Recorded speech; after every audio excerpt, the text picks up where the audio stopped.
শুভ সকাল সবাইকে আমন্ত্রণ জানাচ্ছি মেডেল মিল্ক সোববার রাঙা সকাল অনুষ্ঠানে। পুরো আয়োজনে আপনাদের সঙ্গে আছে কাজী রওশনারা সাকির, আছি আমি আনিসুল ইসলাম। আমার পক্ষ থেকেও শুভ সকাল প্রিয় দর্শক। কোন কোন সকাল আমাদের হৃদয়ে বেদনাকে ছুঁয়ে যায়, তেমনি এমন একটি সকাল আজকে প্রিয় দর্শক, কারণ কমনওয়েলথ গেমসের প্রথম স্বর্ণপদক বিজয়ী বাংলাদেশি শুটার আতিকুর রহমান সম্প্রতি আমাদের ছেড়ে চলে গেছেন। তার অনন্য অর্জন বাংলাদেশকে করেছে গর্বিত। তার এই প্রয়াণে আমরা ভীষণভাবে শোকাহত। 2011 সালের 26শে নভেম্বর তিনি রাঙা সকালে এসেছিলেন। তার স্মৃতির উদ্দেশ্যে চলুন আমরা সেই পর্বটি আরেকবার দেখি।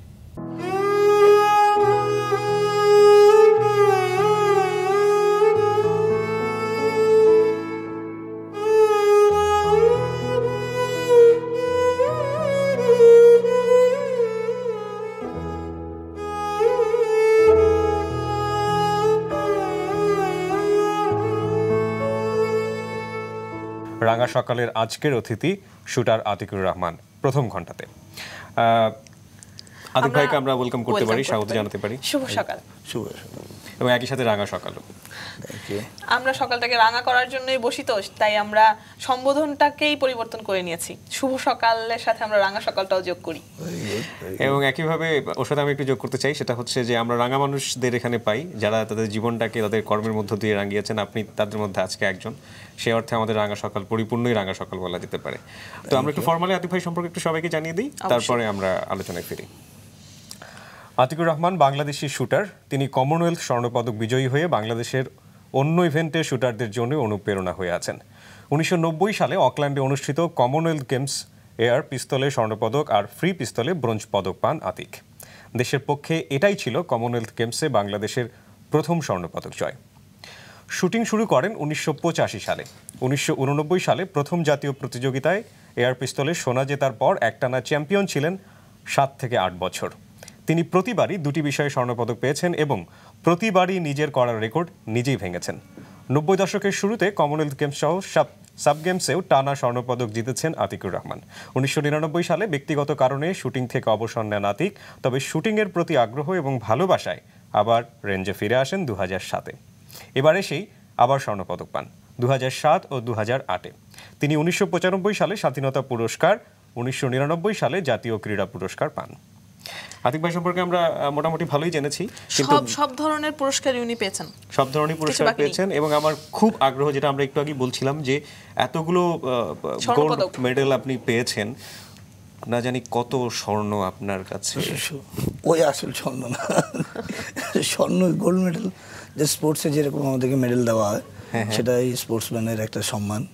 আর আমাদের সবচেয়ে বড় সম্মান তো আরো একটা আছে সার্টিফিকেট।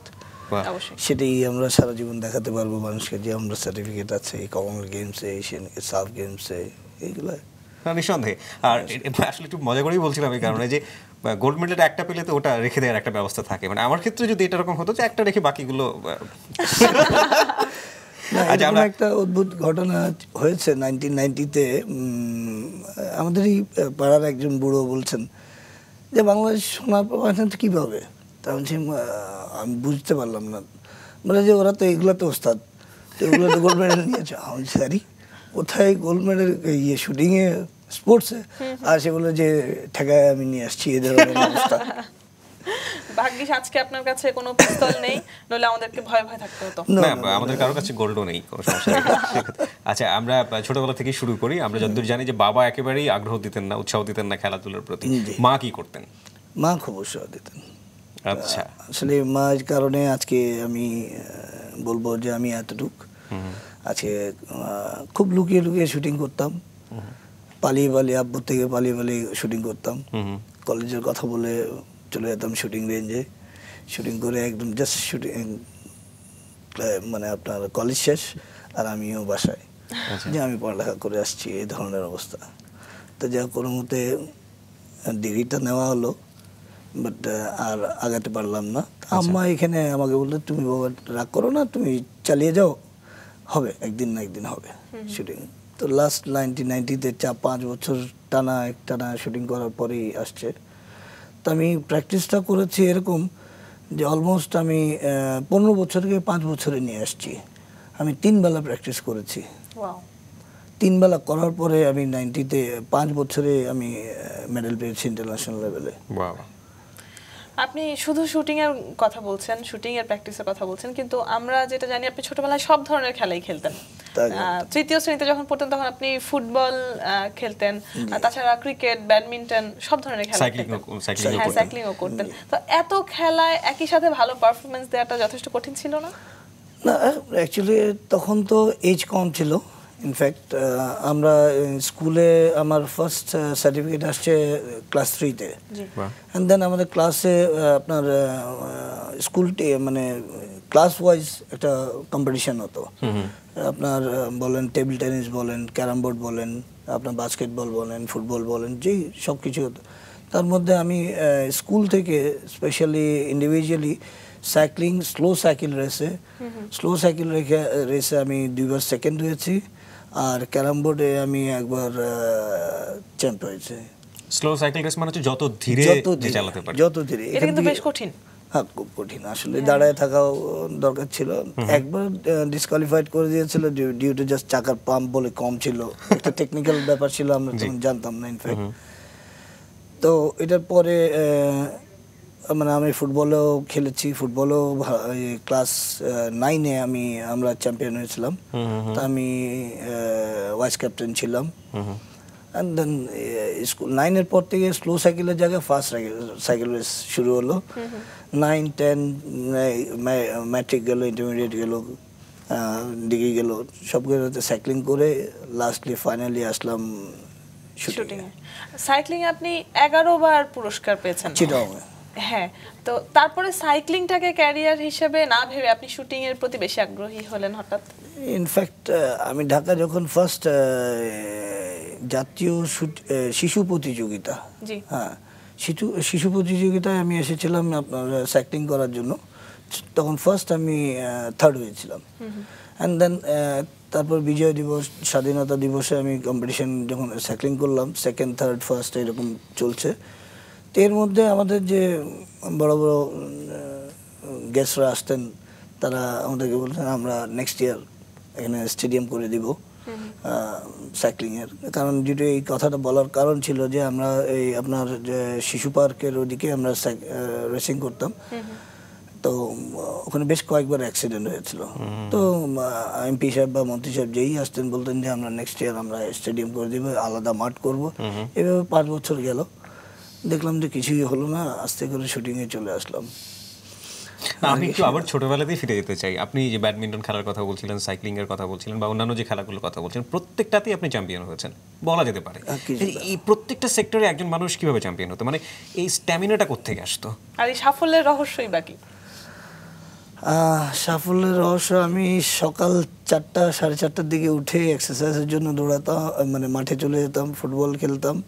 আমাদের নিজস্ব একটা ক্লাব করেছিলাম আমরা আমাদের এলাকার। তো ওখানে 40-50 জন ছেলে, ইয়াং ছেলে আমাদের বেজেরই। তা আমরা ওই সিজন ওয়াইজ খেলতাম, ফুটবলের সময় ফুটবল, ক্রিকেটের সময় ক্রিকেট, ব্যাডমিন্টনের সময় ব্যাডমিন্টন, অ্যান্ড দেন সময় ক্যারাম বোর্ড খেলা হচ্ছে ইনডোরে, তো ওখানে ক্যারাম বোর্ড চলছে। তো সেখানে আমাদের 2-1 জনের তাদের মধ্যে একটা জিদ ছিল যে একটা কিছু করব। তো তার মধ্যে আমিও একদম ছিলাম যে আমাকে কিছু করতেই হবে, আমি দেশের জন্য একটা কিছু করবো। এত গেমস খেললাম, এই সাইক্লিং এর পরে আমি ডিসিশন নিলাম যে আমাকে ইন্টারন্যাশনাল লেভেলে যেতে হবে, আমি লোকাল আর থাকবো না। Very good. তো দেন তারপরে আমার একটা ফ্রেন্ডের দেখা, সেই আমাকে নিয়ে গেল আপনার শুটিংয়ে। তো দেখে আমি বললাম যে আমি পারবো, কোনো ব্যাপারই না।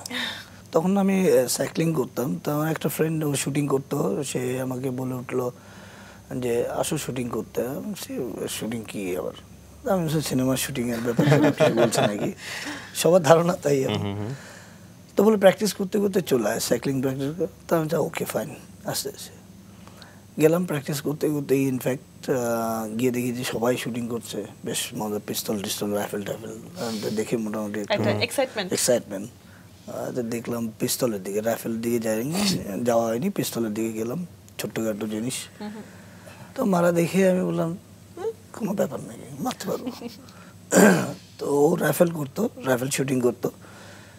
এসে ও শুটিংটা শেষ করে এসে বলে এত সহজ না রে, এটা সাইক্লিং নাকি, তুই মারলি দৌড়ালে গায়ের জোরে চালালি হয়ে গেল এখানে। আমি বলছি কি তাহলে কি আছে বলে টেকনিকের ব্যাপার। আচ্ছা ঠিক আছে কালকে আসবো।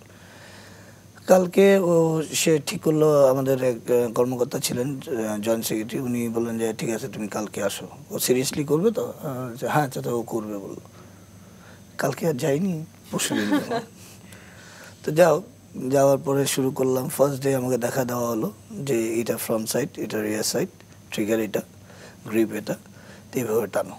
সময় থেকে ট্রিগারটাই খোঁজে বোধহয়। হ্যাঁ সব তো আমি ধরলাম, ধরে ধরে মারলাম। প্রথম দিনই বিলিভ মি যে আমার ফার্স্ট ডেতেই আমার প্রত্যেকটা গুলি টার্গেটে, প্রত্যেকটা গুলি। মানে এটা কিভাবে, আগে কি কোনো প্র্যাকটিস ছিল? কোনোদিনও না। আমি শুধু একবার আমার মনে আছে যে আমি একবার ওই যে রাস্তায় যে ফুটপাতে বেলুন ফুটাতো সে একবার জীবনে ফুটিয়েছিলাম। এই সেকেন্ড যে আমি রেঞ্জে গিয়ে আমি রয়্যাল পিস্তল দিয়ে আমি গুলি করলাম, প্রত্যেকটা গুলি টার্গেটে। আমাদের টার্গেটের সাইজ হলো আপনার 7x7 ইঞ্চ। আচ্ছা, সেই টার্গেটের মধ্যে আমার 10 মিটারে আমার প্রত্যেকটা গুলি ওখানে। তো আমাদের কর্মকর্তারা দেখে বললো যে ও আস্তে আস্তে, আমি মানে দেখছি যে একটা মানে উইসপারিং চলছে, বলে ওকে আসতে বলো, ওকে আসতে বলো। বলছি তো আমাকে এসে বললো তুই ডেলি আয় না দোস্ত প্র্যাকটিস করতে। আমি যে ওকে ফাইন। তো প্র্যাকটিস শুরু হলো। 10 দিন প্র্যাকটিস করলাম, 9 দিন প্র্যাকটিস করে 10 দিনে ঢাকায় আসলাম। 10 দিনের মাথায় ন্যাশনাল হলো, ন্যাশনালে ফার্স্ট 4th হলাম। আচ্ছা, মাত্র 10 দিনের অনুশীলনে ন্যাশনাল লেভেলে একটা কম্পিটিশনে আসা, আমার মনে হয় আপনি ছাড়া এরকম আর কোনো রেকর্ড নাই। আমার জানা মতে আমি জানি না, বাট সিরিয়াস থাকার কারণে মেবি চলে আসছে, একটা চ্যালেঞ্জিং একটা ব্যাপার ছিল। তাছাড়া আত্মবিশ্বাস ছিল নিশ্চয়ই। ইয়েস অফকোর্স, যখন ফার্স্ট ডে থেকে আমি যখন গুলি টার্গেটেই মারছি, তো প্র্যাকটিস করলে আমি জানি যে এটা আরো ডেভেলপ হবে। অবশ্যই শুটিংটা এমন জিনিস, চ্যালেঞ্জিং একটা বিষয় চলে আসে। তো আমাদের একটা এক গুলিতে 10 পয়েন্টস, রাইট। ওখানে সার্কেল 1 to 10 পর্যন্ত থাকে। আপনি যত মারবেন তত স্কোর, মানে জাস্ট পরীক্ষার মতো। একে লাগালে 1, 2 লাগালে 2, 10 লাগালে 10, না একদম পয়েন্ট যেটা বিন্দু থাকে। আপনি 10 পয়েন্টের মধ্যে আপনি একটা গুলি মারলেন, ওখানে 9 মারলেন কি 7 মারলেন, সেটা স্কোর করলেই বোঝা যাবে। রাইট।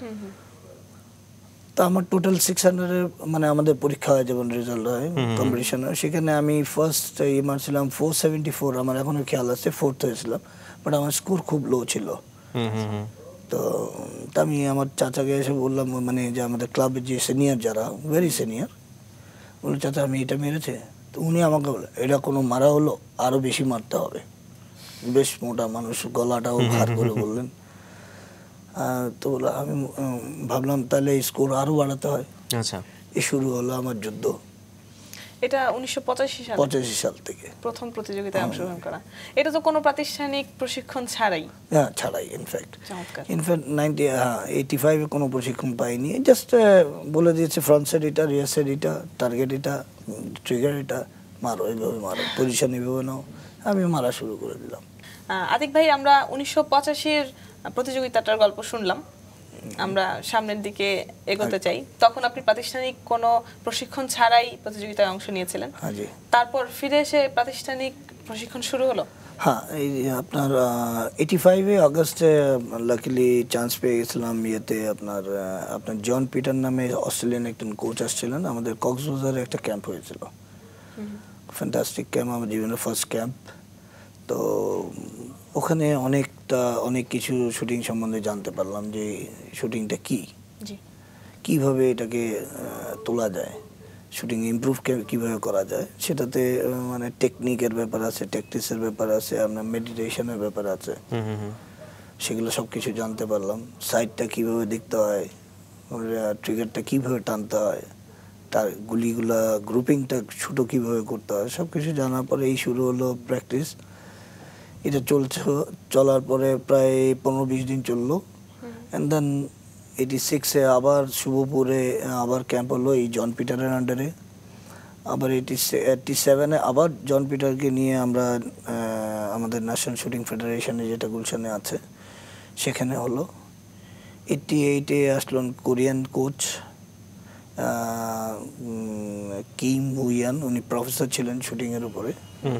অ্যান্ড দেন 89-এ আসলেন চাইনিজ কোচ, উনি আসে আমাদের শুরু করলেন যাত্রা, মানে কন্টিনিউ, উনি লং টাইম ছিলেন। এই যে যারা আমি নাম বলেছি এতক্ষণ, তারা কিন্তু 15 দিন 20 দিনের জন্য। এই চাইনিজ কোচ আসলেন, ওনার তো আমাদেরকে ওই ইন্টারপ্রেট দিয়ে আমাদেরকে ভাষাটা জানতে হলো, শুটিং সম্বন্ধে কি। তো উনি ফিজিক্যালি উনি নিজেও আমাদের সঙ্গে আপনার এক্সারসাইজ বলেন, মাঝে মধ্যে গুলি মেরে দেখাতেন। তো বয়স আমার চেয়েও কোনো অংশ কম ছিল না, আর বেশি ছিল ইনফ্যাক্ট। তো তখন ওনাকে দেখে একটা আরও আগ্রহ বাড়লো, কিরে এই বয়সের লোক যখন পারতে পারে আমি কেন পারবো না। তো ওনাকে আমি বারবার বলতাম, তুমি আমাকে প্রেশার দাও, বলে তোমরা তো বাঙালি, তোমরা প্রেশার দিলে নিতে পারবো না। আমি বাঙালির চেয়ে একটু আলাদা, তুমি দাও আমাকে, কি দিবা দাও, কত দিবা। তো বলে ঠিক আছে ফাইন, বলে তোমাকে আরও 1 ঘন্টা এক্সারসাইজ বেশি করতে হবে। নো প্রবলেম, শুটিং করতে হবে 1 ঘন্টা। আমি নো প্রবলেম, করবো, তুমি দাও আমাকে কি করতে বল। শুরু হলো আমার, ও প্রায় 2-3 মাসেই আমাকে আমি অনেকটা ডেভেলপ হয়ে গেছি। 89-এ ফার্স্ট ও থাকাকালীন আমার ন্যাশনাল হলো, আমি তখন ফার্স্ট হলাম, এই ফার্স্ট গোল্ড মেডেল বাংলাদেশের ন্যাশনাল লেভেলে। Practice man makes perfect. Yes, exactly.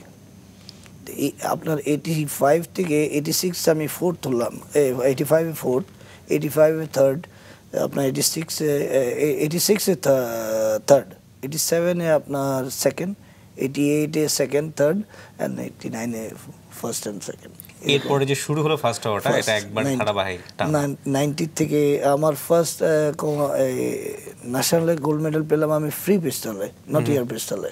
আমি ইয়ার পিস্তলে তখন আমি বাংলাদেশে আমি থার্ড পজিশন, সরি, ইয়েস আমার মনে আছে, থার্ড পজিশন। 1990-তে আমার একটা ছোট্ট একটা চ্যালেঞ্জ ছিল বিট দেওয়ার জন্য। জাস্ট আমাদেরই একজন শুটার, আপনারা ভালো করে চেনেন ওনাকে, আব্দুল সাত্তার নিনি। তো উনি আমার পার্টনার ছিলেন শুটিংয়ের। তো উনি ওনাকে আমাদের সেক্রেটারি সাহেব বলেছিলেন যে এই তুমি একটা কাজ করে আমাদের লোকাল কম্পিটিশন যেগুলো হচ্ছে তুমি পুরস্কার দাও। তো উনি আমাদেরকে নিয়ে গেলেন, আপনার গুলশানে নিয়ে আসলেন, বললেন যে এই আমি এটা কিনবো। আমাকে বললেন তুই কী কিনবি? আমি এটা কিনবো। বলে তোর পয়সা দিয়ে কিন। আরে পুরস্কার আপনি দিবেন, আপনি দিয়ে কিনবেন না? বলে না, আমি এত টাকা দিয়ে আমি এটা কিনবো, অত টাকা যদি কিনতে হয় তাহলে তোর পয়সা তুই অ্যাড কর। আচ্ছা না, আমি কিনবো না, কিনলে আপনি কিনবেন। তো বলে ওকে ফাইন, তুই যেদিন আমাকে বিট দিবি আমি তোকে সাবান। এই সাবানের একটা ব্রেড ছিল, একটা মানে ডেটল সাবানের ইনফ্যাক্ট। তা যে চ্যালেঞ্জ করলো, বললো যে তুই যদি যেদিন আমাকে বিট দিবি সেদিন আমি তোকে এই সাবান কিনে দেবো। Okay fine. আমি তাকে বিট দেওয়ার জন্য আপ্রাণ চেষ্টা করে যাচ্ছি, কিন্তু পাচ্ছি না কোনো মতেই। আমি 70 মারলে উনি 71 মারে, আমি 72 মারলে উনি 75 মারে। ওনাকে বিট দেওয়ার মতো কোনো আমার রাস্তাই পাচ্ছি না। যতই উনি খারাপ মারলে আমিও দেখি আমিও খারাপ মারছি। গড নোজ কী হচ্ছিল। ফাইনালি এই জিতটা আমার চলছে, কিন্তু আমি 90-তে আমরা গেলাম একসঙ্গে কমনওয়েলথ গেমসে। বিলিভ মি, আমি হাস্যকর ব্যাপার হবে যে কমন গেমসে আমি গোল্ড মেডেল পেলাম, পেয়ে আমাকে উনি কংগ্রেচুলেশন দিচ্ছেন, আমিও দিচ্ছি ওনাকে। তো আমি বললাম যে আমার সাবান দেন। উনি ভুলে গেছেন কিসের সাবান। আমি যে আপনি আমাকে ডেটল সাবান দেননি, আমার ওই চ্যালেঞ্জ ছিল ডেটল সাবান নেওয়ার জন্য আপনাকে বিট দিলাম। ওই দিনই আমি ওনাকে বিট দিয়েছি। শেষ পর্যন্ত সাবানটা দিয়েছিল? উনি বলে যে একটা কেন 1 ডজন দিব, সারা জীবন পাবি। কিন্তু ওটার পরে আর কি আর হয়নি আর কি। এটা আমার মনে হয় নিজের ক্ষেত্রে এটা অনেক বড় অর্জন, আমার ছোট্টখাটো।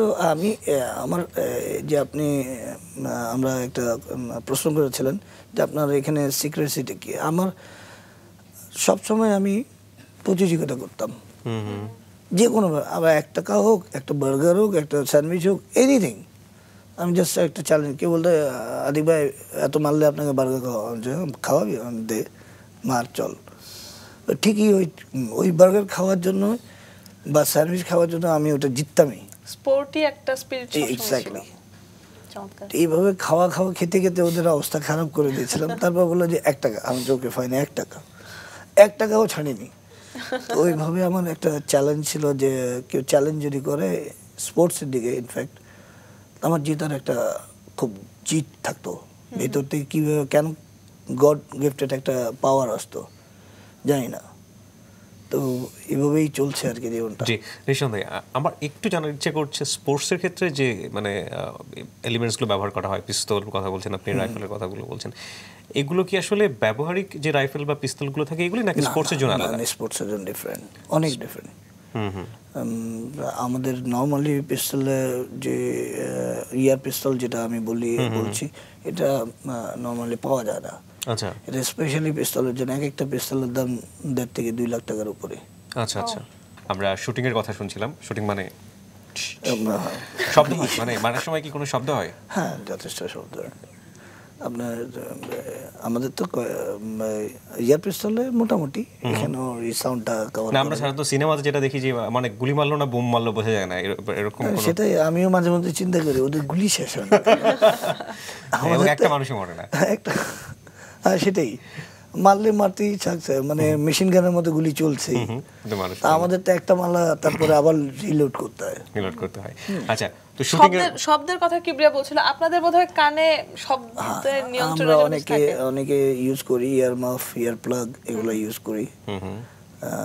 সেটা করা উচিত আমি মনে করি, নাহলে লং টাইম যারা শুটিং করে প্রোগ্রাম যাদের, তারা কিন্তু পরবর্তীতে মানে করতে করতে দিন চলে যাবে আর কি, কানে সমস্যা হয়ে যায়, খুব সমস্যা। আচ্ছা, শুটিং এ তো অনেকগুলো ইভেন্ট থাকে, আপনি যদি ইভেন্টগুলো সম্পর্কে আমাদের দর্শকদের একটু ধারণা দিতেন, এবং আপনার কোন ইভেন্টটা সবচেয়ে বেশি প্রিয় বা স্বাচ্ছন্দ্য বোধ করেন? আচ্ছা, আমাদের বাংলাদেশে বেশ অনেকটা ইভেন্ট, আপনার আপনি ইয়েটা যদি ধরি, ইয়ার পিস্তল আছে, পিস্তলের দিক থেকে প্রথম শুরু করি, ইয়ার পিস্তল, ফ্রি পিস্তল, স্ট্যান্ডার্ড পিস্তল, আপনার র্যাপিড ফায়ার।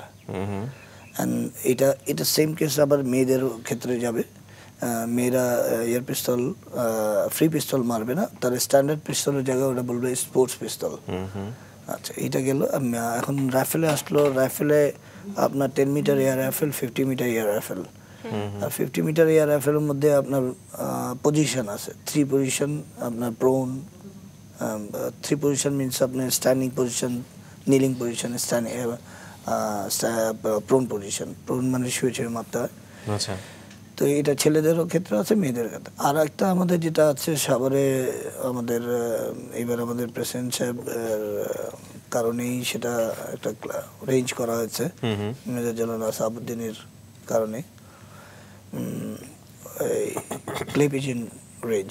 ক্লে পিজন ওটা খুব মজার, দর্শকরা দেখে মজা পাবে। ইনফ্যাক্ট আমাদেরটা ওই মনিটরে দেখলে মোটামুটি ভালো লাগবে যে ও মারা হচ্ছে, আতিক ভাই মারছে, এটা দেখা যাচ্ছে। বাট আগের যে সিস্টেম ছিল সেটাতে দেখার কোনো উপায় ছিল না। তো বেশ এই ধরনের ইভেন্ট আমাদের বাংলাদেশে প্রচলন আর কি। আপনার কোনটা প্রিয়? আমার সবচেয়ে বেশি প্রিয় ইয়ার পিস্তল, প্রথম যেটাতে হাত দিয়ে ধরেছিলেন। হ্যাঁ, সেটা সবচেয়ে ভালো লাগে। সত্যি প্রথম নতুন কোনো কিছু শুরু করার একটা আগ্রহ নিয়ে শুরু করলে সেটার প্রতি একটা মায়া কিন্তু থেকেই যায়। ইনফ্যাক্ট আসলেই সত্যি কথা, ওই পিস্তলটা ধরার পরে আমি মানে ইয়ার পিস্তলই আমার ক্লাব আমাকে অনেক, আমি যা চেয়েছি পরে দিয়েছে আমাকে। আমি বললাম যে এই পিস্তল দাও, দিল। ওই পিস্তল আনো, দিল। আমি ছবি দেখে বললাম যে ওই পিস্তল দেখেছি, ওটা দাও। তারা কিনছেই। তখন ছিল দাম কম, 50, 60, 70 হাজার। এখন 2 লাখ। এখন বললে 10 বার চিন্তা করবে, অনেক দাম বেড়ে গেছে। আতিক ভাইয়ের ব্যক্তিগত সংগ্রহে পিস্তল আছে তো? না, পিস্তল নাই আমার কাছে। আমার কাছে রাইফেল এন্ড শটগান আছে।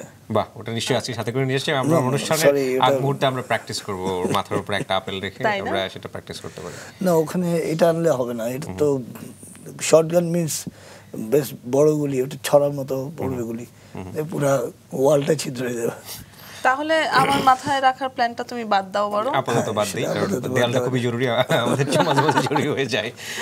ওকে, আমি একটু জানতে চাই কম্পিটিশনের ব্যাপারে। দেশের বাইরে যাদেরকে ফেস করেছেন, দেশের ভেতরে তো নিশ্চয়ই অনেক কম্পিটিটর ছিল, আপনি আসার পরে পেয়েছেন তাদেরকে। দেশের বাইরে যাদেরকে ফেস করেছেন এবং ফেস করতে গিয়ে মনে হয়েছে দে আর ভেরি হার্ড, মানে কম্পিটিশনের ক্ষেত্রে, এরকম কারোর কথা কি মনে পড়ে? আপনার 1990-তে ফার্স্ট যখন গিয়েছিলাম কমনওয়েলথ গেমসের জন্য, সেটা আব্দুল সাত্তার নিনি, যিনি উনি আমার কমনওয়েলথ গেমসের মানে পার্টনার কিন্তু শুটিংয়ের গোল্ড মেডেলের। তো উনি বেশ স্টাডি করতেন তো স্টাডি করার শুটিংয়ের অনেক জন বুক বের করে বললেন যে আমাকে বলে আতিক এদিকে আসো। উনি আমাদেরকে নিয়ে একটা ক্লাস করতেন রাত্রে বেশ করে, বলে দেখ এই ইউরোপিয়ান এরা চ্যাম্পিয়ন, এরা গোল্ড মেডেলিস্ট। এই তো আমার এখনো মনে আছে ওর নাম পল লেদার। আচ্ছা, হ্যাঁ, সে ইংল্যান্ডের শুটার ছিল। বলে দেখ বেটা পল লেদার কত কত বছর ধরে একটানা মারছে গোল। তা উনি বললেন এটা খাই ফেলতো, আমি খাই ফেলতো, খাই ফেললাম, বেটারে খাই ফেলবো চলো। আর ঠিক তো ঠিক। এই শুরু আমরা 13 দিন না 14 দিন আগে গিয়েছিলাম কম্পিটিশনের আগে। প্রতিদিন সকাল ফার্স্ট বাস ধরতাম, সন্ধ্যা লাস্ট বাসে আসতাম। প্র্যাকটিস প্র্যাকটিস প্র্যাকটিস আর প্র্যাকটিস, কিছু বুঝিনি। তো করতে করতে ওকে আমি ইনফ্যাক্ট ওকে পল লেদারকে নিয়ে ডিসকাস করছি আমরা। আমার প্রথম দেখা কিন্তু ওর সঙ্গেই, পল লেদারের সঙ্গে। সে শুটিং করছে আর হাফ প্যান্ট পরে আর কলা খাচ্ছে, শুটিং করে আর বই পড়ছে সে। আমাকে বলল যে পরে আমাকে পরিচয় করলাম যে এটাই পল লেদার। তাই ফাইন, বেটাকে ভালো করে দেখলাম, হাত পা সবই তো আছে বেটার, কান মাথা চুল সবই তো আমারও আছে, ও পারলে আমি পারবো না। তা আমাদের প্র্যাকটিস শুরু হলো। ইনফ্যাক্ট ওকে দেখে আমার চ্যালেঞ্জটা আরো বেড়ে গেল যে না, একে বিট করতেই হবে এনি হাও। খোদা তাআলা সব ওকে দিয়েছে, আমাকেও দিয়েছে। হ্যাঁ, ও ফর্সা আমি কালো, তার কিছুই না। তো ওকে দেখে একটা বিট করলাম। লাস্ট 90 এশিয়ান গেমসে আমি, তখন তো আরো বড় আপনার অনুষ্ঠান ওখানে, গেমস, এশিয়ান গেমস সব বড় বড় টপ মোস্ট আসছেন শুটাররা। ওখানে চাইনিজ কিম হো ইয়ান, ওয়াং ইফু, এই দুজনকে দেখে মোটামুটি বুড়া হয়ে যাচ্ছে, কিন্তু ওদেরকে দেখে একটু ভয় লাগলো তাদের শটগুলো দেখে। আচ্ছা, খুবই দক্ষ হাতে, দক্ষ মানে তারা Olympic gold medallist, Asian gold medallist. সে এশিয়ান গেমসে শুটিং করতেছে, বাট অলরেডি সে অলিম্পিক গোল্ড মেডেলিস্ট। তো স্বাভাবিকভাবে তাকে তো একটু সমীহ করতে হয়। তার শটগুলো দেখে আমার মনে হলো যে না, আমরা অনেক পিছিয়ে আছি, অনেক পিছিয়ে আছি। আশ্চর্যজনক তাদের মাইন্ডগুলো, আমরা তাদের তুলনায় কিছুই করি না। আপনার এশিয়ান গেমসে যেমন, এশিয়ান গেমসের পরে ইনফ্যাক্ট একটা গেমসে গেছিলাম, আমাদের ওয়ার্ল্ড কাপ শুটিং হয় সেখানে। চাইনিজ আমরা ছিলাম ওদের একটা বিকেএসপির মতো, হোস্টেল ট্রেনিং সব কিছুই হতো। এরকম বিরাট একটা শুটিং রেঞ্জ। ওখানে দেখি যে ওরা সন্ধ্যার ঠিক 5:30 দিক থেকে শুরু করে, মানে 5টা 5:30, আমরা দেখেছি 5:30। ইনফ্যাক্ট যত সিনিয়র হোক যতই জুনিয়র হোক সবাই একসঙ্গে দৌড়াচ্ছে, একসঙ্গে পুরো মাঠে দৌড়াচ্ছে। দৌড়ে আসে সে ঠিক একদম দৌড়ে ঠিক 6টা ডিনারের জন্য চলে গেল। তাদের রুটিন দেখে তো আমরা, রুটিন সিস্টেম সব কিছু দেখে আমরা বললাম না, আমরা তো শৌখিন ইন্টারন্যাশনাল প্লেয়ার। ইনফ্যাক্ট আমরা শৌখিন ইন্টারন্যাশনাল, আমাদের ইচ্ছা হলো গেলাম শুটিং করতে, ইচ্ছা হলো ব্যায়াম করলাম, কোনো 100% রুটিন আমরা ফলো করছি না। তো তাদেরকে দেখে মনে হলো না, আরো সিরিয়াস হওয়া উচিত আমাদের। ওই বয়স আমার তখন, ইনফ্যাক্ট ওই যার কথা বললাম ওয়াংইফু, ওর 45-50 হবে বয়স। আতিক ভাই, আমরা 1990 সালের কথা জানতে চাই। তখন যে কমনওয়েলথ গেমসটা হলো, 2টি ইভেন্টে আপনি স্বর্ণপদক জিতলেন। না, একটাতে স্বর্ণ আর একটাতে ব্রোঞ্জে জিতলেন। তো এই সফলতার গল্পটা আমরা একটু শুনতে চাই। ব্রোঞ্জটা হয়েছিল তার আগের দিন। ইনফ্যাক্ট আমাদের ওটা ফ্রি পিস্তলের 50 মিটারে। তো সেই মেসেজটা আমাদের বাংলাদেশে ফ্যাক্স ছিল না মনে হয়, টেলেক্স নাকি সিস্টেম, ওই টেলেক্সের সিস্টেমে পাঠানো হলো। তো বাংলাদেশে কেউ কেয়ার করছে না, ব্রোঞ্জ পাচ্ছে কি। পরের দিন আবার গেল গোল্ড মেডেল পেয়ে, বলে এটা কি ফাইজলামি করে, একবার ব্রোঞ্জ একবার গোল্ড না, 2 দিনের নিউজ একসঙ্গে যাচ্ছে। তো পরবর্তীতে বাংলাদেশে শুরু হলো হইচই যে আরে বাংলাদেশ প্রথম গোল্ড মেডেল পেল। তো আমি ফার্স্টে আমরা কমনওয়েলথ গেমসে 85 আপনার 90-তে ফ্রি পিস্তলেই ব্রোঞ্জ পেয়েছিলাম। তা আমার স্কোর কম ছিল 538, নিনি ভাইয়ের স্কোর ছিল 542 ছিল। আমার 2টা পয়েন্ট কাটা গেছিল ডিউ টু জাস্ট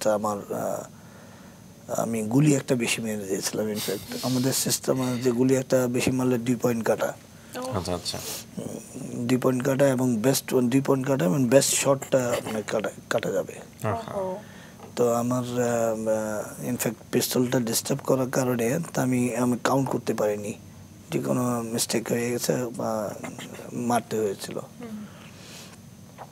তো যদি 2 পয়েন্ট কাটা না যেত তাহলে আমাদের অলমোস্ট সেম ছিল, 545-42 এরকম থাকতো।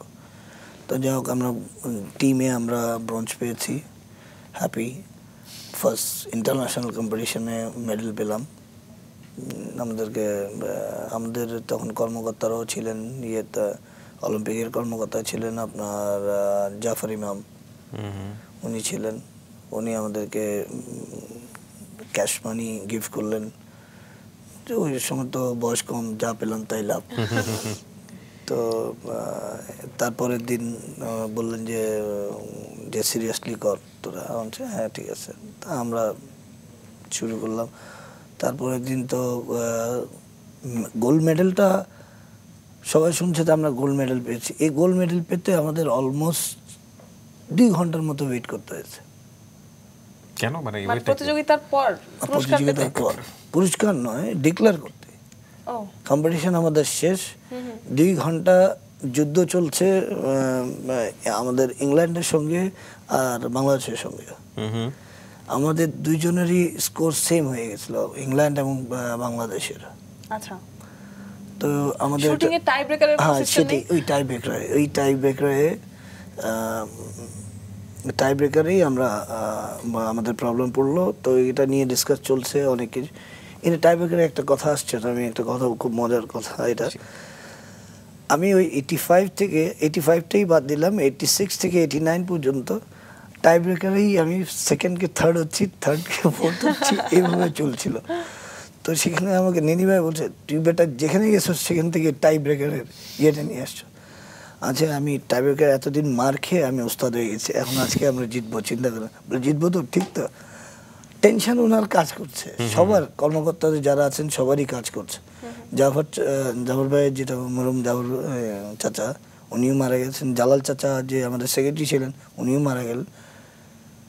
আনবিলিভেবল, তাদের টেনশনটা। আমার কিন্তু ফিলিংস তো হচ্ছে না। আমার মারার দায়িত্ব আমি মেরে দিয়েছি, দ্যাটস ইট। আমি ঘোরাঘুরি করছি, এদিক ওদিক চা খাচ্ছি, কফি খাচ্ছি, কিছু খাচ্ছি। 2 ঘন্টা পরে যে চিল্লাচিল্লি শুরু হলো, টাকাটাকি কোলাকুলি। আমি বলছি কি হলো বলে গোল্ড মেডেল পেলাম। আমি যে গোল্ড মেডেল পেয়েছি, আচ্ছা, তাও ফিলিংস হচ্ছে না। লাস্টলি ফাইনালি ওই দিন বিকাল মানে আমাদের তো অলমোস্ট সন্ধ্যা তখন। তো ওখানকার লোকাল মেয়রের এই আন্ডারে আমাদেরকে পুরস্কার চলছে, বিতরণী চলছে। যখন আমি স্টেজে দাঁড়ানোর পরে যে যখন আমার সোনার বাংলা যখন গেল, আমার বিশ্বাস করুন আমার লোমটা দাঁড়িয়ে গেছে। আমি তখন চিন্তা করলাম যে না, আমি দেশের জন্য কিছু করেছি মনে হয়। এখনো দাঁড়া যাচ্ছে, বিশ্বাস করে। আর ততক্ষণ তার আগ পর্যন্ত আমার কোনো ফিলিংসই ছিল না। আমার মারার দায়িত্ব, আমি বেস্ট ওয়ান, আমার রেজাল্ট করা দরকার, আমি বেস্ট আমার শট করেছি। ইনফ্যাক্ট আমার ফার্স্ট টাইম ইন্টারন্যাশনাল কম্পিটিশনে আমার বেস্ট স্কোর ছিল। আমার এখানে হাইয়েস্ট আমি সিলেক্ট হয়ে গেছি 570 মেরে, আমি ওখানে 573 মেরেছিলাম। তো আমার নিউ রেকর্ডটা এখন পর্যন্ত ব্রেক হয়নি, বাংলাদেশের কোনো ছেলে মারতে পারেনি। ওয়াও। প্রথম স্বর্ণপদক জেতার পর যখন দেশে ফিরলেন, তখন ওয়েলকামটা কেমন ছিল, সংবর্ধনা কেমন হয়েছিল? আনবিলিভেবল। এয়ারপোর্ট থেকে নিয়ে এয়ারপোর্ট থেকে নিয়ে আপনার স্টেডিয়াম সব কিছু অলমোস্ট ঢাকা শহরের অর্ধেক ঘুরিয়ে রেঞ্জে আনা হলো। পুরো রাস্তা অলমোস্ট ব্লক অ্যান্ড সাজানো যেটা হয়েছিল, আমার মনে হয় সেকেন্ড টাইম হবে কিনা সন্দেহ আছে। অনেক গাড়ি, অনেক বাস, অনেক ট্রাক, অনেকে এমন এমন লোক এসেছেন ওই সময় যে ভাবতেও পারিনি। অনেক ফ্রেন্ডকেও আমি ভাবতে পারিনি তারা আসবে। আমার একটা পল্টনে একটা গ্রুপ ছিল, ওই যে পুরো গ্রুপ যে শুটিংয়ের জন্য আমি যে কমনওয়েলথ গেমসে গোল্ড মেডেল পেলাম, ওরা যে পুরো গ্রুপ আসবে আমি কল্পনা করতে পারিনি। আপনি তো স্বর্ণপদক পাওয়ার পর কিছু ফিল করতে পারছিলেন না, কিন্তু এই সংবর্ধনা পাওয়ার পর কেমন ফিল হচ্ছিল? তখন আমি তো দাঁড়িয়ে গল্প করছি, সবাই টানাটানি চাচি করছে, তো নিনিবা বলে দেখ কিছু করছে মনে হয়। হ্যাঁ বস, আমি ওনাকে গুরু ডাকি, ইনফ্যাক্ট নিনিবাকে আমাদের গুরু, হ্যাঁ মনে হয় কিছু করছে মনে হয়। হাত নামাতে থাকেন খালি, আর কিছু একবার ডান হাত একবার বাম হাত, ডান হাত বাম হাত চলছে আর কি। জীবনে আসলে আর কি বা পাওয়ার থাকে, এত ভালোবাসা মানুষের, এত বড় অর্জন। আপনি একটু আগে বলছিলেন যে আপনার স্কোরটা কেউ এখন পর্যন্ত ব্রেক করতে পারেনি। তো আপনার যারা অনুজ রয়েছেন, যারা আপনার পশ্চাতে আছেন এবং যারা আসছেন, আপনার জুনিয়র যারা আছেন, তাদের মধ্যে কেমন দেখতে পাচ্ছেন প্রতিভাটা আর কি? সম্ভাবনাময় কতটা? না, আমাদের পিস্তলে বিশেষ করে আমি আমারটা বলি, আমি যখন ফার্স্ট শুটিং করতে এসেছি, ফার্স্ট ইয়ার তো কিছুই জানি না, করে গেলাম, শুটিং করে গেলাম। তারপরে জানার ইচ্ছা হলো, আগ্রহ হলো যে কে এখানে নাম্বার ওয়ানে আছে।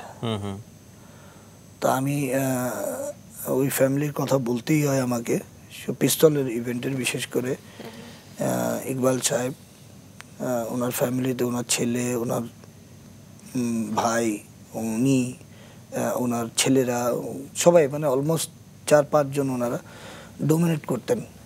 এক চেটিয়ে ওনারা গোল্ড মেডেল পেতেন। পিস্তলে মেডেল বলতে ওনাদের। তা আমি আসার আগে শুনলাম যে 85-এই শুনলাম যে 12 বছর ধরে গোল্ড মেডেল পেয়েছেন কে, উজালা ভাই।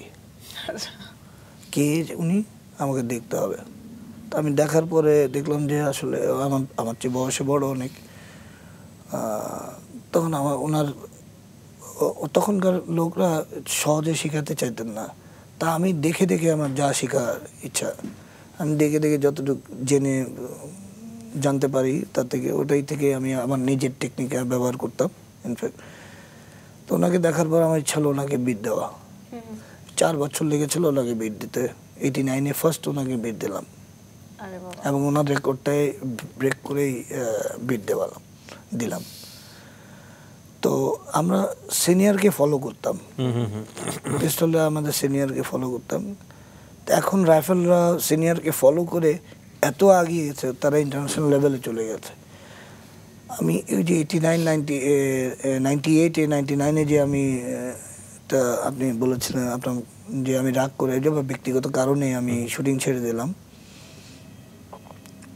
সেখানে তখন সিনিয়র বলতে আর কেউ নেই। ফেডারেশনে একটা ওনারা পদ্ধতি শুরু করেছিলেন যে বড়দেরকে, সিনিয়রদের হাঁটাও, জুনিয়রকে আনো।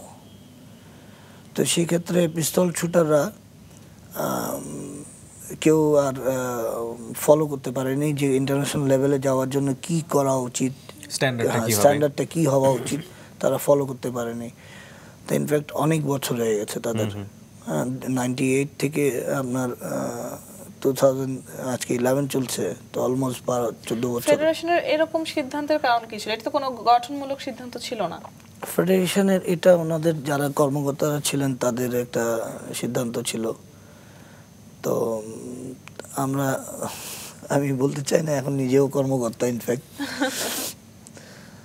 তো এই সিদ্ধান্তটা আমার মনে, আমি খালি শুধু একটা কথা বলবো যে সিনিয়রকে সরিয়ে দিলে আপনার শুটিং বা স্পোর্টস, যে কোনো স্পোর্টস হোক, উন্নতি করা সম্ভব না, খুব কঠিন হয়ে যাবে। আজকে সেটা জ্বলন্ত প্রমাণ হলো আমার শুটিংয়ের। 98-এর পরে 2011, অলমোস্ট 13 বছর। 13 বছরে পিস্তলে শুটাররা অনেক পিছিয়ে আছে, অনেক পিছিয়ে আছে, কল্পনা করা যায় না। তো এরা যদি, আমি ইনফ্যাক্ট আমাকে বলতে হয় যে আমি আবার 2012-এ আমি আবার নামবো শুটিংয়ে। আপনি 2012-তে আবারও আসবেন শুটিংয়ে, আমরা একটু আশার কথা শুনতে পেলাম। কিন্তু আপনি আপনার একদম কি বলবো, পিক আওয়ারে যখন সাফল্যতার শীর্ষে তখন ছেড়ে দিলেন শুটিং, এর পেছনের কারণ কি আমরা জানতে পারি? সেটা একটা ভীষণ একটা রাগ ছিল ফেডারেশনের কিছু ডিসিশনের কারণে। তো সেটা দেখলাম আমি একা ওটা শেষ করে আসতে পারবো না, তার থেকে বেটার দূরে থাকা ভালো। তখন অলমোস্ট 8-9 বছর করলাম, করার পরে দেখলাম, চিন্তা করলাম যে এখন তো কিছু করা উচিত, খালি শুটিং করলে তো পেট চলবে না। রাইট। তো ব্যবসাতে আসলাম বেশ কয়েক বছর, ব্যবসাতে ঠিকই নেমেছি, বাট মনটা দিতেই পারিনি। মনটা শুধু শুটিংয়ে, প্রত্যেক অলমোস্ট প্রতিদিন না হলেও সপ্তাহে 10 দিন পর পর খবর নিতাম শুটিংয়ে, তোদের খবর কি, তোরা কি করছিস, তোরা ভালো করে মার। এই চলছে প্রায় 7-8 বছর চললো। কিসের অনুপ্রেরণায় আবার নতুন করে পিস্তল হাত করে নিতে চান? ইনফ্যাক্ট আমি এই 7-8 বছর ওয়েটই করা অলমোস্ট হলো। দেখলাম আমি হচ্ছে ঠিক আছে, কেউ যদি আরো জুনিয়ররা যদি ইমপ্রুভ করে তাদের ডিসিশনে, ফেডারেশনের ডিসিশন যে জুনিয়র আনো, সিনিয়র হাঁটাও, তো জুনিয়র যদি এসে আমাদেরকে টপকায় চলে আসতে পারে, ওয়েল, ভেরি গুড। তো 7-8 বছর ওয়েট করার পর অলমোস্ট 10 বছরই 2007-এ আসলাম। তো 2007-এ এসেই জাস্ট কয়েকটা দিন প্র্যাকটিস করে 15টা দিন প্র্যাকটিস করেছি সিরিয়াসলি, বেসিক জানা ছিল, আসলাম, গোল্ড মেডেল নিয়ে চলে গেছে। তারা কিন্তু বছরকে বছর ক্যাম্প করছে। অ্যান্ড দেন আবার 2008-এ আসলাম, তখনও গোল্ড মেডেল। তা আমার এক্স সেক্রেটারি যিনি ছিলেন, ওনাকে আমি অফারও দিয়েছি, আমি আমাকে প্লিজ আমাকে দেন, আপনাদের ছেলেদেরকে আমি কয়েকদিনের জন্য শিখাই, তৈরি করে দিই। ওদের বেসিক ফল্ট আছে এবং তাদের মানে এমন আহামরি কোনো ভুল করছে না, একটু দেখাই দিলে তারা ঠিক করে নেবে। একটু ট্রেনিং এর প্রয়োজন, গাইডের প্রয়োজন। হ্যাঁ ঠিক আছে, তোমাকে আমরা ব্যবস্থা করেছি, হ্যাঁ ঠিক আছে। উনি 4 বছর চেষ্টা করছেন, 4 বছর চেষ্টা করার পর ওনাকে বাধ্য উনি রিজাইন দিয়ে চলে গেছেন। মানে প্রবলেমটা, মানে সমস্যাটা আসলে কোথায়? এটা কি আমলাতান্ত্রিক জটিলতা বা অন্য কোনো কিছু? এটা এখন কিভাবে বলি, এখন আস্তে ধীরে ধীরে জানতে পারবো। গদি পেলে কেউ ছাড়তেই চায় না। ইনফ্যাক্ট আমি পারি আর না পারি, তা আমার কথা হলো যার যে কাজ সে সেটাই করুক না। উনি সেক্রেটারি সাহেব, ওকে ফাইন। তো যারা সিনিয়র আছে, শুটার যারা বা প্লেয়ার যারা, তাদেরকে নিয়ে ডিসকাস করুক। আরো কর্মকর্তা আছে, ডিসিশন মেক, একটা ফাইনাল ডিসিশন যে কেন ইমপ্রুভ হচ্ছে না। এই বাংলাদেশকে পরিচয় করা হলো পিস্তল ইভেন্ট শুটিং এ, তো এই পিস্তলের এত অধপতন কেন, ওয়াই? এটা কেউ কোনোদিন যাচাই করে দেখলো না। সেই যাচাই না করার কারণটাই আমি এই 2007 এবং 2008-এ এসে প্রমাণ দিলাম যে শুটিং করতে চাইলে করা যায়, মন দিয়ে করলে করা যায়, জিতা যায়। আমি আগের আতিকই আছি। জি, আপনি যে মাঝখানে যে ব্রেকটা দিলেন, লম্বা একটা ব্রেক, এই টাইমে কি বাংলাদেশের তেমন কোনো সফলতা আসেনি? আচ্ছা, আমরা এগুলো ক্ষোভের কথা, রাগের কথা থেকে আসলে বেরিয়ে আসতে চাই, অভিমানের কথা থেকে। কিবলি, একটা জিনিস খেয়াল করেছো, আতিক ভাই যেখানেই হাত দিয়েছেন টানা বছরের পর বছর ধরে পুরস্কার পেয়ে গেছেন। যেমন সাইক্লিং এ 11 বছর, তারপরে যে জাতীয় পর্যায়ে যতগুলো, আন্তর্জাতিক পর্যায়ে যতগুলো শুটিং কম্পিটিশন, সবগুলোতে টানা পুরস্কার পেয়ে গেছেন। আপনার অনেকগুলো রেকর্ড গড়ার গল্প আছে এবং নিজের রেকর্ড নিজে ভাঙার গল্পও আছে। আমরা সেরকম কিছু রেকর্ড গড়ার গল্প জানতে চাই। আমার ফার্স্ট রেকর্ড তো হলো 89-এ, যে আপনাকে বললাম কিছুক্ষণ আগেই যে উজালা ভাই, ওনাকে আমি ওস্তাদ ডাকি। ইনফ্যাক্ট কারণ 12 বছর আগে থেকে উনি 12 বছর পেলেন গোল্ড মেডেল। ওনার আগে তার ফাদার ছিলেন, তার ফুফা ছিলেন, তো ওনাদের ফ্যামিলিতেই মেডেলটা ছিল। ওটা পাওয়ার পরে আমার খুব ভালো লাগলো যে একটা নিউ রেকর্ড এবং নিউ মেডেল, আমার ফার্স্ট গোল্ড মেডেল শুটিংয়ে। এরপরে আমার 90-তে আসলো আপনার কমন গেমস, ওখানেও আমার নিউ রেকর্ড। তারপরে 91-এ এয়ার পিস্তলে আমি রেকর্ড করতে পারিনি, আর এই ফ্রি পিস্তলে আমার রেকর্ড ব্রেক হচ্ছে। 90-তে 89-এ যেটা মেরেছিলাম 28 কি 29 মেরেছিলাম 528, তারপরে মেরেছি আপনার 33 পরের বছর, তারপরের বছর 35, তারপরের বছর 94-এ লাস্ট আমার যেটা নিউ রেকর্ড এখনো স্টিল আছে 1994-এ 544। সেই রেকর্ড বাংলাদেশে এখন আশেপাশেও কেউ নেই। আমার ফার্স্ট রেকর্ড যেটা ছিল সেটার পাশেই নেই এখন 25-28। বাহ, ওকে একটা এলএমজি হাতে দিয়ে দিলাম এবছর রেকর্ডটা আনতে পারবো না ওটা পারবো না, তাই না? ওটা সবগুলো পারবো তো না। লাগবে। না ওটা পারবো না। উইপনে কোনো পরিবর্তন আসার সম্ভাবনা আছে ভবিষ্যতে? না, না, এখন আমাদের তো- শুটিং এর উইপেন তো ডিফারেন্ট।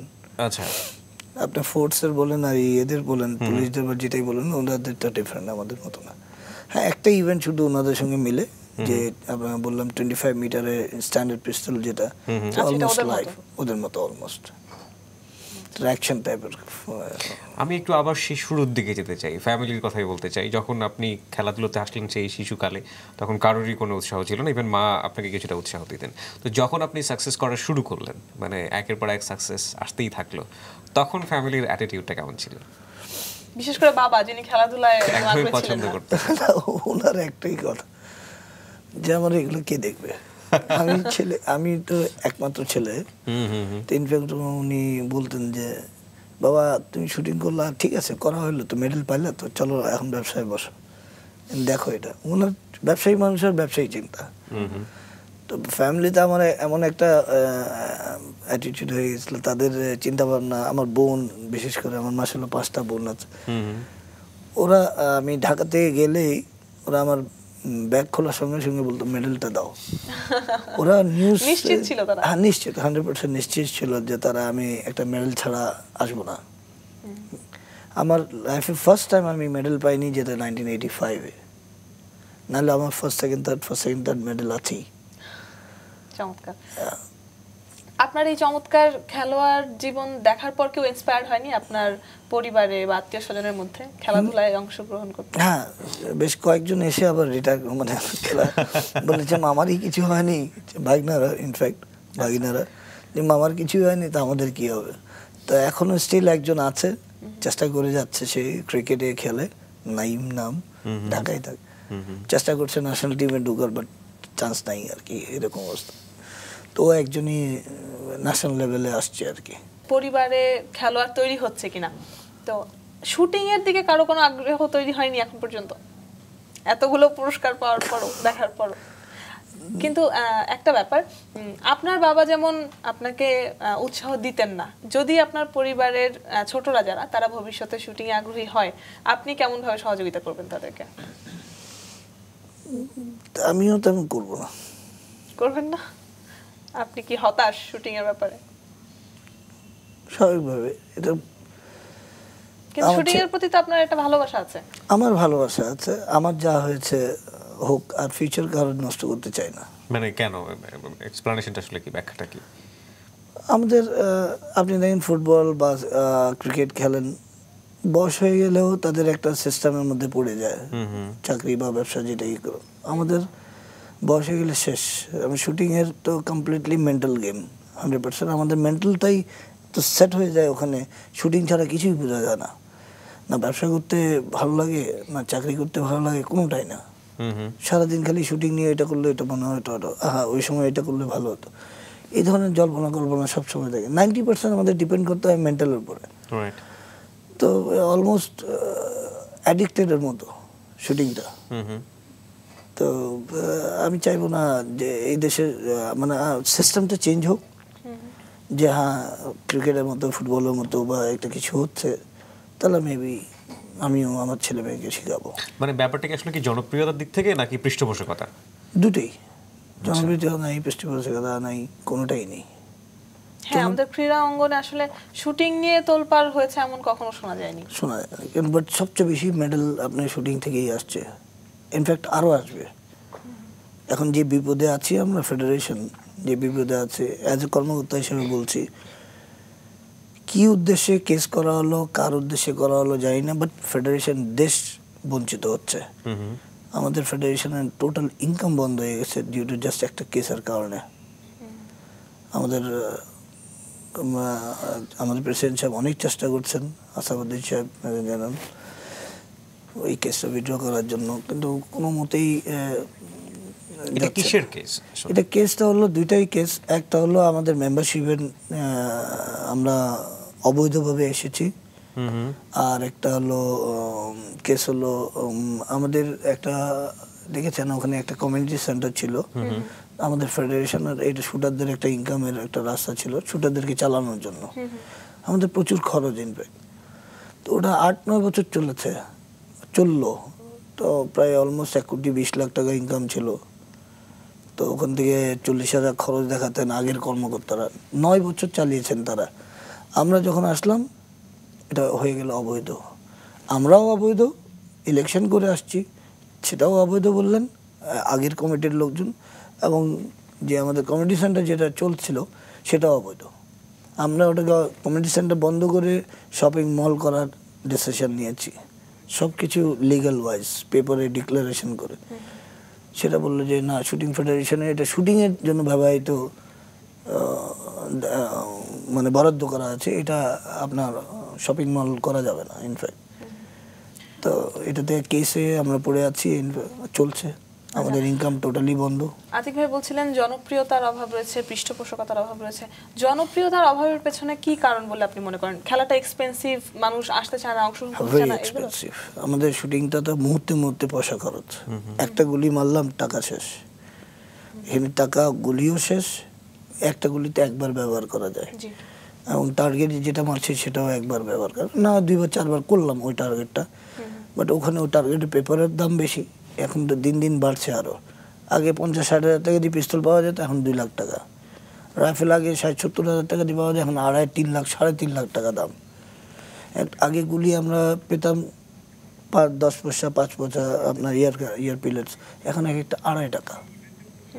আপনার .22 আগে পেতাম মানে 50 থেকে 60-70 পয়সা, এখানে ওগুলো 12 টাকা 20 টাকা, ভেরি এক্সপেন্সিভ। আমাদেরকে ট্যাক্স দিয়ে আনতে হয়, আমরা মেডেল পাচ্ছি সব কিছু পাচ্ছি, বর্তমান থেকে ট্যাক্স দিয়ে আনতে হয় সব কিছু। তো এই ট্যাক্সটা বললে মোটামুটি কিছুটা কমে আসবে, শুটাররাও আসবে। আমরা শুটারও বেশি নিতে পারছি না ডিউটি, জাস্ট আমাদের ফান্ডের কারণে। ক্রিকেটে মেয়েরা বেশ ডেভেলপ করেছে, তো শুটিংয়ে মেয়েদের অবস্থা কেমন? আমাদের রাইফেল ইভেন্টে মেয়েরা খুব ভালো করছে, ইন্টারন্যাশনাল লেভেলে আছে তারা, ইনফ্যাক্ট খুব কাছাকাছি তাদের। যে অলিম্পিক গোল্ড মেডেল যারা পেয়েছে অথবা এশিয়ান গেমসে যারা আছে তাদের থেকে খুব কাছাকাছি আছে, 3-4 জন খুবই ভালো অবস্থান। আবার রাইফেলে ছেড়ে আমি যদি পিস্তলে আসি, খুব দূরে আছে তারা। পিস্তলে তো আসলে এখন ছেলে মেয়ে উভয় একটু নড়বড়ে অবস্থায় আছে বলছিলেন আপনি। উভয়, তাদের অবস্থা খুবই খারাপ। একজন বেশ ভালো করছে, একটা মেয়ে। ছেলেদের অবস্থাটা খুবই খারাপ, ছেলেরা আসছে না, মেয়েরাও কমে যাচ্ছে দিন দিন, অন্যান্য খেলায় চলে যাচ্ছে। তারা বলছে যে এখানে কিছু হবে না, যাই আরেক গেমসে খেলি, ইজি ভাবে। শুটিংটা হলো আসলে কঠিন গেম, মনে হয় খুব সহজ, এবং ঠিক শুটিং না, আমার কাছে কেন জানি মনে হয় যে মানে সারা বিশ্বে কিংবা বাংলাদেশের প্রেক্ষাপট লোকালি বা ইন্টারন্যাশনালি আমরা যেটা বলি না কেন, 2-3টা গেম, যেমন আমি বলতে পারি ফুটবলের আগের যে জমজমাট অবস্থা ছিল সেটা কিন্তু এখন আর নেই। ক্রিকেট, এরকম হাতে গোনা 2-3টে গেম যেটা প্রত্যেকটা দর্শকের কাছেই মোটামুটি জনপ্রিয়, এবং এটা একটা পৃষ্ঠপোষকতাও আছে। বাকি অন্যান্য যে গেম আছে, 1000টা গেম, যেখানে কিন্তু আপনি আজকে শুটিং এর কথা বলছেন, আমরা কিন্তু অন্যান্য গেমও কিন্তু অনেক ভালো বাইরে থেকে গোল্ড মেডেল নিয়ে আসছি এবং সেখানে ভালো করছি আমরা, কিন্তু সেটারও সেরকম পৃষ্ঠপোষকতা নেই। এই যে সরকারি পৃষ্ঠপোষকতার অভাব, যেটা একটু আগে আমরা বলছিলাম, এখানে সরকার কিভাবে আপনাদেরকে হেল্প করতে পারে বলে আপনি মনে করেন? ফার্স্ট অফ অল আমাদের দেখেন একটা প্ল্যানিং থাকা উচিত, একটা শুটারকে কোন পর্যায়ে আমরা নিয়ে যাব। ওকে, এখন যদি বলে যে আমি অলিম্পিকে গোল্ড মেডেল মারতে চাই, তো দিনে দিনে গোল্ড মেডেল পাওয়া সহজ না, যে আমি বাজারে গেলাম মেডেলটা নিয়ে আসলাম গোল্ড মেডেল হয়ে গেল, তা নয়। অ্যাটলিস্ট মিনিমাম 8 ইয়ার্স প্রোগ্রাম থাকতে হবে, 8 ইয়ার্স। তো আমাদের ফেডারেশনের পক্ষে এই 8 বছর, বিশেষ করে আমি শুটিংয়ের ব্যাপারটা বলবো, কারণ very expensive game, that's why. তো আমি মনে করি সরকারের পৃষ্ঠপোষকতার প্রয়োজন আছে। সরকার যদি বলেন যে নো, ওকে, আমি 100% 8 বছরের একটা প্ল্যানিং করে আমি শুটারদেরকে তৈরি করব, সিনিয়র হোক জুনিয়র হোক, যারা একটা হাই লেভেলের শুটার আছেন তাদেরকে নিয়ে ডিসকাস করে বসুক, আমরা মনে করি যে আমরা পারবো, না পারার কিছু নাই। সরকারের খুব দরকার, আপনার প্রাইভেটলি যারা আছেন সংস্থা তাদের স্পন্সর দরকার। যেমন শুটিংয়ের ছাড়া আমার মনে হয় সব মোটামুটি কয়েকটা খেলায় ক্রিকেট, ফুটবল যেটা আপনিও বলছিলেন স্পন্সর আছে। তা আমরা যদি শুটিংয়ে যদি তার অর্ধেকও যদি পেয়ে যাই স্পন্সরটা, তা আই হোপ আমরা উন্নতি আমাদের কাছেই থাকবে, দূরে যাবে না আমাদের। আপনি নিজেই বলছিলেন যে শুটিং এ প্রচুর মেডেল পেয়েছি আমরা। হ্যাঁ, শুটিং এ মানে দেশ অনেক পাচ্ছে, তারপরেও সরকারের পৃষ্ঠপোষকতার অভাব। আই মিন আপনারা নিশ্চয়ই প্রত্যাশা করেন যে পৃষ্ঠপোষকতার মানে অবস্থার উন্নতি হবে। অবশ্যই আমরা ওই আশায় আছি, এখনো বেঁধে আছি, আশাটা বাধা হচ্ছে আর কি। আপনি নিজেও একজন কর্মকর্তা, আপনি কতটুকু সম্ভাবনা দেখতে পাচ্ছেন এখন যে অবস্থানে আছে আমাদের? যে আমি কিছুক্ষণ আগেই বললাম যে আমাদের যেটা লাস্ট আমরা টেন্ডার পেপারে দিয়ে যে টেন্ডার দিয়ে আমরা পেয়েছি, কাস্টমার পেয়েছি, আমাদের অলমোস্ট 4 কোটি টাকা ইনকামের একটা রাস্তা করে ফেলেছিলাম আমরা। ফার্স্ট আমরা প্রথমেই আমাদের টার্গেট ছিল যে ইনকাম যদি বাড়ে শুটারদের ইমপ্রুভ করা যাবে, শুটার বানানো যাবে, তৈরি করা যাবে, ফিউচার প্ল্যানিং করা যাবে। তো ইনকাম নাই, কিছু নাই। তো আমাদের প্রথমে এসে আমাদের হাত কেটে দেওয়া আছে যে ইনকাম করবি তো শুটিংয়ের ইমপ্রুভ হবে। যেই কর্মকর্তা করেছেন, যারা করেছেন তারা সবাই ইনভলভ ছিলেন শুটিংয়ের জন্য, শুটিংয়ের সঙ্গে। কেন বা করলেন জানি না, কী স্বার্থের জন্য করলেন কেসটা জানি না, ব্যক্তিগত স্বার্থের কারণে দেশটাকে বঞ্চিত করছেন। That's it. আমাদের এখন আমরা যখন আসলাম 2009-তে কমিটিতে, আমাদের শুটার ছিলেন প্রায় 30 জন, এখন মাত্র আমাদের 11 জন শুটিং। অলিম্পিকের জন্য আমরা রেডি হচ্ছি, 11 জন মাত্র, ডিউ টু ফান্ডের কারণে আমরা পারছি না। সেটাই, অর্থনৈতিক সাপোর্টটা অনেক বড় একটা জিনিস, এবং এটা না থাকলে আসলে শেষ পর্যন্ত কোনো কিছুই ঠিকভাবে অলিম্পিক ভিউয়ের থেকে আমরা কিছু টাকা পাই, সেটাতে আমাদের তেমন চলে না। সরকার থেকে তো পাওয়াই যায় না, কঠিন ব্যাপার। পাবো আশা চলছে।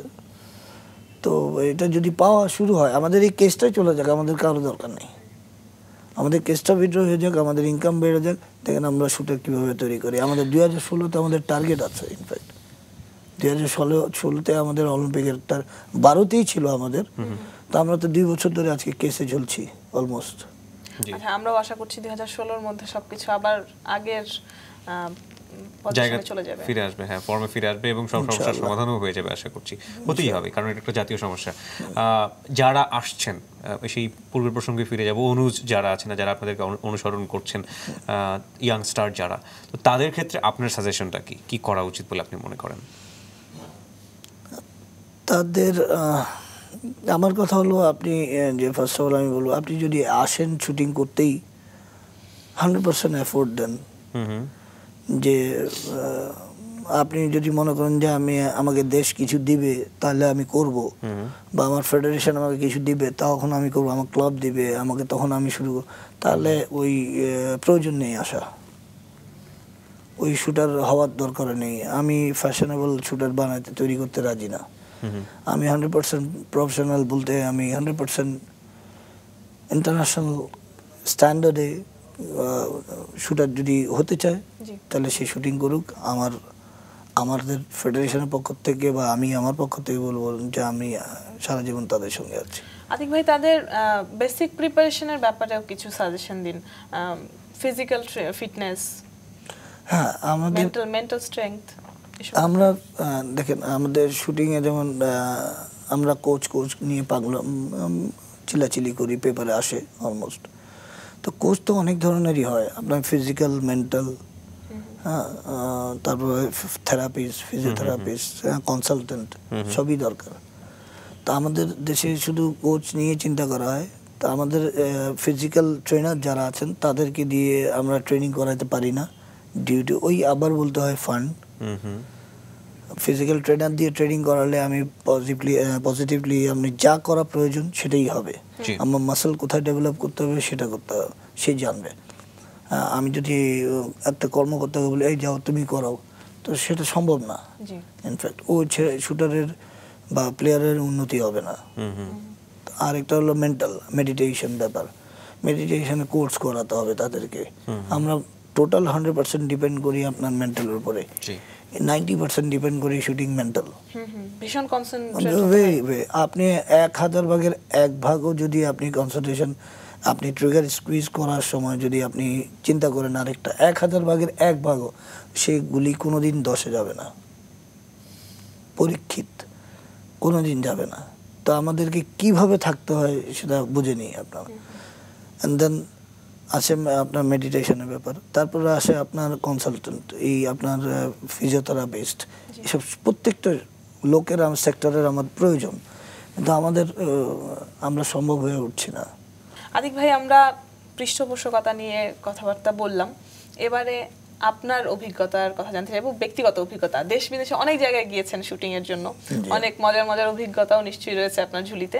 স্মরণীয় একটি মুহূর্ত জানতে চাই। এই মুহূর্তে ঠিক তো মনে নেই। স্মরণীয় সবচেয়ে একটাই কথা বলবো, কমনওয়েলথ গেমসে ফার্স্ট যে গোল্ড মেডেল পেলাম সেটা একটা স্মরণীয় দিন থাকবে সংবর্ধনাতে। আমি একটু যোগ করি, যদি আপনি বলেন, কখনো কোনো দুর্ঘটনা ঘটেছিল, মানে শুটিং করতে গিয়ে বা এরকম হয়ে যায়? হ্যাঁ, দুর্ঘটনা ঘটেছিল। ঘটনাটা ইনফ্যাক্ট মানে খোদা নিজে হাতেই বাঁচিয়ে দিয়েছেন আমাকে। কিরকম? আমি শুটিং করছিলাম, সবাই অলমোস্ট শুটিং শেষ, আমার শুটিংটাও তো সবার শেষে। আমি যখন শুটিং করতাম কেউ কথা বলতো না, ভেরি সিরিয়াস শুটার ছিলাম আমি, মানে কর্মকর্তা হোক শুটার হোক সবার উপরে চিল্লাতাম যে কথা বলতে গেলে বাইরে যান। তা আমি শুটিং করছিলাম, তা একটা রাইফেল রাখা ছিল প্রায় ঘন্টা 1.5 ধরে, তো সবাই ধরছে, অলমোস্ট ধরাধরি চলছে ওটা। তা আমি জাস্ট আমার পজিশনে আমাকে দেখি যে সবাই এসে ধরলো, কি হলো, লাগলো। আমি যে কি লাগবে, আমি চিল্লা উঠলাম, আমি যে গুলি মারছে, তোরা ডিস্টার্ব করছিস কেন আমাকে? তো বলে যে না তোর গুলি লাগছে। আমি যে গুলি কোথায় থেকে গুলি লাগবে? বলে না গুলি গেল তো। মানে ওই রাইফেলটা থেকে গুলি বের হয়ে গেছে, আমার জাস্ট প্যান্ট ছিদ্র, ট্রাউজার ছিদ্র করে এখান থেকে বের হয়ে গেছে। মাই গড। ওটা নষ্ট রাইফেল, চলছিল না, ওটা রাখা আছে, গুলিও বের করতে পারে না, কারো আইডিয়াও ছিল না যে গুলি কিভাবে বের করবে। তো হঠাৎ ওই রাইফেলটা চললো। কি মারাত্মক ঘটনা, এত কাছ দিয়ে গেছে, জাস্ট নালে তো ঢুকিয়ে যেত আমার। ইনফ্যাক্ট এটা হলো আমার একটা দুর্ঘটনা আমার জীবন, আমার সঙ্গে হচ্ছিল আর কি, এবং একই সাথে স্মরণীয় নিঃসন্দেহে, কারণ এত বড় একটা ঘটনা। সেক্ষেত্রে আমাদের রুলসই আছে, এমটি আপনার পিস্তল থাকুক, গুলি রাইফেল থাকুক, কোনোদিন কারোর দিকে তাক করা উচিত হবে। এমনকি টয়ও, এটা টয় কি নাকি, এটাতে জিন থাকে যেমন সবাই বলে। আমার ছেলেদের যখন ওরা টয় নিয়ে খেলে, আব্বু মারি, আমি নো ওয়ে আব্বু, কোনোদিন করবা না। এটা একটা আমি সবার জন্যই বলবো যে পিস্তল খালি থাকুক আর ভরা থাকুক, আপনি জানেন না এটা কখন দুর্ঘটনা করতে পারে। Bad practice.